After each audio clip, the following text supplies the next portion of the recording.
La hiperplasia prostática benigna corresponde a una de las patologías más frecuentes en el quehacer urológico. Corresponde a la proliferación de células en cuanto a su número a nivel del estroma del parénquima prostático. Como una de sus causas más importantes, podemos mencionar el proceso andropáusico que ocurre en los hombres después de los 50 años, en el cual disminuye la testosterona. Con esto aumenta la afinidad y el número de receptores de la testosterona y, paradojalmente, aumenta el efecto de la testosterona a nivel de la glándula prostática. Esto determina en relación a la genética, a factores alimenticios o de vida o de raza, que se pueda generar hiperplasia prostática benigna o en otros pacientes cáncer. Desde el punto de vista anatómico e histológico, la hiperplasia prostática benigna corresponde a una proliferación de células estromales y células epiteliales, y esto se denomina adenofibromioma. Desde el punto de vista anatómico, se ubica en la zona periuretral, más bien denominada zona transicional, y esta zona, al rodear la uretra y crecer, genera un mecanismo de obstrucción de la orina a la salida de la vejiga. Desde el punto de vista epidemiológico, se da principalmente en pacientes que tienen más de 50 años por el mecanismo hormonal previamente descrito. Se dice que es muy frecuente, dado que alrededor de los 50 años el 50% de los hombres presenta cambios histológicos compatibles con hiperplasia y a los 80 años el 80% de los pacientes lo presenta. Desde el punto de vista clínico, el 15% lo presenta a los 40 años y hasta un 30% a los 60 años, habiendo síntomas moderados a severos. La importancia de esta patología radica en una alta frecuencia, altera la calidad de vida, a que el diagnóstico suele ser relativamente simple y a que tiene un tratamiento curativo. Clínicamente, la hiperplasia prostática benigna se presenta como un conjunto de síntomas y signos que se han denominado prostatismo antiguamente, lo cual incurría en un error debido a que todos estos síntomas se atribuían a la próstata. Posteriormente se denominó síndrome de uropatía obstructiva baja, dando la posibilidad de otros diagnósticos obstructivos tales como patología uretral o fimosis puntiforme. Últimamente, y dado los recientes hallazgos, hemos visto que existe un porcentaje de pacientes que no presenta obstrucción a la salida de la vejiga y que sí presenta estos síntomas. Lo que presentan son contracciones del detrusor. Es por esto que hoy en día se denominan síntomas del tracto urinario inferior. Desde el punto de vista de la fisiopatología, podemos dividir los síntomas en síntomas iniciales, y estos síntomas se generan en una fase de compensación en la cual existe una hipertrofia del músculo detrusor de la vejiga, el cual intenta vencer el aumento en la resistencia de la salida de la orina de la vejiga. Inicialmente se presenta una vejiga hipersensible, principalmente con síntomas irritativos vesicales que se generan durante el hiene. Estos son polaquiuria, nicturia, tenesmo vesical, urgencia y o urge incontinencia. Luego, dado que existe una fase de descompensación, dado que la vejiga no puede ganarle a el aumento de resistencia generado por la hipertrofia o hiperplasia, se presentan los síntomas obstructivos durante el vaciamiento. Estos son latencia aumentada del chorro, intermitencia, alteración en el calibre y la fuerza del chorro. Finalmente, se presentan los síntomas por descompensación ya más final. Estos síntomas tienen que ver con las complicaciones de la hiperplasia prostática benigna. Hay una intensificación importante de los síntomas previos y el paciente puede llegar a consultar en forma aguda por una retención completa de orina, con la necesidad de la instalación de una sonda uretrovesical. También hay evidencia clínica, síntomas y signos de descompensación crónica. Pacientes con un aumento progresivo del volumen residual presentan pseudoincontinencia, pueden presentar dolor pelviano por retención crónica de orina con una vejiga sobredistendida, lo cual denominamos globo vesical, puede existir hematuria o infecciones por infecciones urinarias asociadas a los cálculos vesicales. Y en forma última, la presencia de insuficiencia renal crónica con el síndrome urémico que la caracteriza. Desde el punto de vista clínico es importante caracterizar los síntomas del tracto urinario inferior, verificar la presencia clínica de complicaciones, realizar a todos los pacientes un tacto rectal y posteriormente laboratorio e imágenes. Es de utilidad el IPSS, un puntaje de síntomas norteamericano que lo que hace es objetivar en un puntaje diferentes síntomas como la colaquiuria, la dificultad miccional, el chorro, la nicturia, etc. Por otro lado, siempre debemos preguntar la presencia de complicaciones, hematuria, infección urinaria, presencia o no o antecedente de haber tenido litiasis vesicales, la presencia de insuficiencia renal o la posibilidad de que haya ocurrido ya una retención aguda de orina, lo cual es muy simple de preguntar y uno le pregunta al paciente si acaso ha requerido alguna vez la instalación de una sonda a nivel de un servicio de urgencia para poder seguir orinando. El tacto rectal es de mucha utilidad en la evaluación de los pacientes con hiperplasia prostática benigna. Debe evidenciarse en él el tamaño, los contornos de la próstata y la presencia o no de alteraciones a la consistencia. Dado que la correlación entre el volumen prostático y los grados de un tacto rectal puede ser no tan precisa como uno desearía, la principal indicación de un tacto rectal es la de establecer alteraciones de la consistencia. Se describen 4 grados de tamaño a nivel del tacto rectal. Grado 1, una próstata similar a una castaña de 20 a 30 cc o gramos. Grado 2, similar a una mandarina de 30 a 50. Grado 3, 50 a 80, un limón. Grado 4, más de 80 gramos, lo que podría ser una naranja. El estudio de laboratorio e imágenes tiene por objetivo establecer el diagnóstico de la hiperplasia prostática benigna, detectar la presencia de complicaciones y detectar patologías asociadas que pudieran afectar el riesgo quirúrgico del paciente o definir un riesgo vital. En esto es vital la anamnesis y el examen físico, como ya lo hemos descrito, el tacto rectal, el examen neurológico, examen genital, etc. Primera cosa, debemos realizar idealmente un protocolo miccional a todos los pacientes, registro de la hora y el volumen de la micción, lo cual puede ser barato y simple de hacer y se puede hacer en un periodo de 24 horas. Como segunda cosa, debemos hacer un tacto rectal, como hemos definido, generar un grado y cuáles son las alteraciones de la consistencia. Posteriormente debemos realizar un examen de orina y un urocultivo para buscar la presencia de infección del tracto urinario inferior o de hematuria, que puede orientar a la presencia de litiasis y o alguna otra patología asociada de la vejiga, por ejemplo un cáncer. Solicitamos creatinina, nitrógeno ureico y electrolitos plasmáticos para establecer la función del riñón.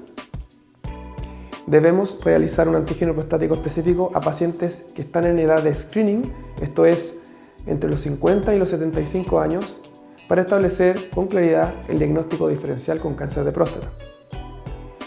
Se hará endoscopía solo en casos seleccionados, principalmente cuando existe una sospecha de cáncer en la vía urinaria, es decir, hematuria o de cuerpos extraños. Desde el punto de vista imagenológico, debemos solicitar una ecotomografía pelviana a todos los pacientes con el objetivo de determinar primero la vejiga, cuál es su grosor, si existen o no signos de lucha o alteraciones al interior, por ejemplo, como pueden ser la presencia de cálculos de la vejiga. La ecografía pelviana también nos informa el volumen premiccional, que por ejemplo en un paciente con una etapa muy final de esta enfermedad puede estar muy aumentado, es decir, más de 800 cc. Y nos informa el residuo postmiccional, se le pide al paciente que orine y se evalúa el volumen postmiccional. el cual no debe ser superior a un 20% del volumen premixional. También se ve la próstata en tanto su tamaño y conformación, por ejemplo, ante la presencia de un lóbulo medio prominente que sabemos que genera más síntomas y más obstrucción. Y solicitaremos ecotomografía renal a pacientes que tienen alteración en la función renal o que han presentado episodios de hematuria con el objetivo de descartar la presencia de litiasis o de neoplasias de la vía urinaria superior. Por último, debiéramos realizar una uroflujometría a todos los pacientes. Esto es un examen no invasivo en el cual el paciente se le pide que orine en una basénica y que mide el flujo de la orina, el flujo normal de un hombre en la edad en la cual estamos precisando, sobre los 50 años, debiera tener un flujo máximo superior a los 15 ml por segundo. Y nos sirve para objetivar cosas que tienen que ver con lo subjetivo, que son los síntomas del tracto urinario inferior. Es decir, nos da un número más confiable. La urodinamia se reserva para casos muy seleccionados y en general es de indicación del urólogo. Desde el punto de vista del manejo clínico de estos pacientes, los dividiremos en 3 grupos. Aquellos que van a un manejo expectante u observación, los que requieren tratamiento médico y aquellos que tienen indicación de cirugía. El manejo expectante está reservado para los pacientes que tienen síntomas, no tienen complicaciones y estos síntomas presentan una mínima o ausente afectación en la calidad de vida. Estos pacientes deben hacerse control anual según su chequeo prostático si es que lo amerita, es decir, entre 50 y 75 años, para verificar que estos pacientes no han presentado una progresión en sus síntomas y tampoco han aparecido complicaciones clínicas. Los pacientes que tienen síntomas en ausencia de complicaciones, pero que complican su calidad de vida, esto es, principalmente pacientes con muchísima sintomatología irritativo-vesical, pacientes que tienen que ir muchas veces en la noche al baño para orinar, pacientes que, por ejemplo, tienen labores que se ven muy afectadas por la necesidad de ir muchas veces al baño a orinar, por ejemplo, cajeros, choferes, etc. Estos pacientes debiesen ir a un tratamiento médico. El tratamiento médico tiene por objetivo 2 cosas: ofrecer un alivio sintomático o evitar la progresión de la enfermedad. En cuanto al tratamiento médico, la primera indicación de alivio sintomatológico de estos pacientes se realiza con los bloqueadores alfa-1 adrenérgicos. Entre ellos, la principal indicación y la droga que más usamos hoy en día es la tamsulosina. La tamsulosina tiene un bloqueo selectivo por bloquear receptores alfa-1 adrenérgicos que están a nivel del cuello vesical y del extremo prostático, los receptores 1-alfa. De esta manera se ofrece un alivio sintomático a los pacientes. Como efectos adversos podemos mencionar la hipotensión ortostática, alteración eyaculatoria, un porcentaje de pacientes puede quedar con eyaculación retrógrada, mareos y fatiga. Sin embargo, estos síntomas son muy poco relevantes desde el punto de vista clínico y por lo demás muy infrecuentes. Por otra parte, tenemos otro tipo de medicamentos que son los bloqueadores de la 5-alfa reductasa, que es la hormona que transforma la testosterona a nivel celular en dihidrotestosterona, que es la hormona que más realiza el efecto de la testosterona. Existen varios tipos de estos medicamentos, principalmente el finasteride y el dutasteride. El dutasteride bloquea las isoenzimas 1 y 2 y es el que más se usa hoy en día. El objetivo de este tratamiento es de reducir en un 50% al año el volumen de la próstata, puede disminuir en un 50% el antígeno prostático y está indicado de agregarlo a la terapia cuando el antígeno es mayor a 1.4 o la próstata es de más de 40 ml. Su principal uso o utilidad está en que puede reducir en un porcentaje importante la complicación de los pacientes, es decir, que los pacientes pasen de tener muchos síntomas a tener una complicación. Y eso es algo muy importante para los pacientes, evitar una cirugía. Como efectos adversos podemos mencionar que puede producir en algún porcentaje de pacientes disminución en la libido y o alteraciones eyaculatorias en un porcentaje reducido de pacientes. Por último, tenemos el tratamiento quirúrgico, que implica, por una u otra vía, la desobstrucción definitiva a nivel del tracto de salida de la vejiga.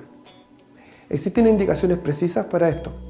Estas son retención completa de orina, hemorragia o hematuria persistente, macroscópica, debida a la hiperplasia prostática, es decir, cuando hemos descartado una alteración, una neoplasia del tracto urinario superior o inferior, las infecciones urinarias a repetición, la presencia de litiasis vesical, la presencia de una retención crónica de orina, es decir, un globo palpable después de orinar o la presencia de un residuo de más de 300 cc y o la presencia de una insuficiencia renal que se resuelve con la instalación de una sonda uretrovesical.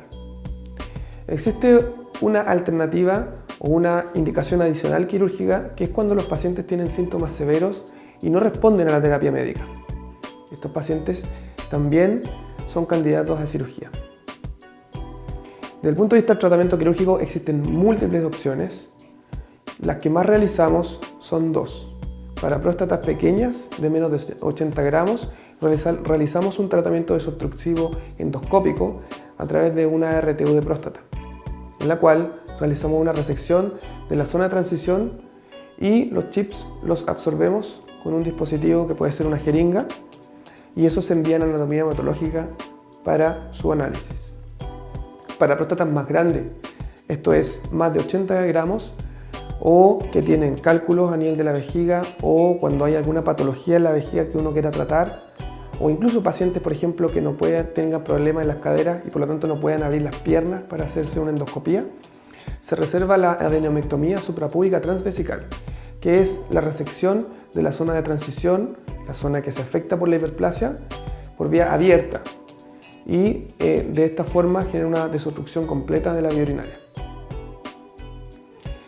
Los problemas de la RTU de próstata, si bien es un tratamiento novedoso, muy confortable porque el paciente se va rápidamente para su casa, es porque puede generar un sangrado variable y dado que se utilizan medios que son no conductores de la electricidad, como la glicina, puede haber la ocurrencia de un síndrome TURP, que se llama o síndrome de RTU, en el cual hay una hiponatremia dilucional. También, después de la RTU de próstata, pudiese haber eyaculación retrógrada y en un porcentaje menor, incontinencia urinaria. Existen otras alternativas, por ejemplo, láser, en las cuales se entrega calor y eso genera una necrosis del tejido, o una evaporización del tejido también con técnicas de láser. Posterior al tratamiento, ya sea quirúrgico o médico, está el seguimiento. Se realiza un seguimiento cada 6 meses y luego anual con el objetivo de establecer la desobstrucción del paciente, la ausencia de síntomas y que no aparezcan complicaciones, ya que de aparecer necesitamos tratarlas precozmente. Posterior al tratamiento quirúrgico debemos revisar siempre la biopsia con el objetivo de establecer que no existe algo diferente a lo que estábamos pensando, por ejemplo, la aparición de un cáncer.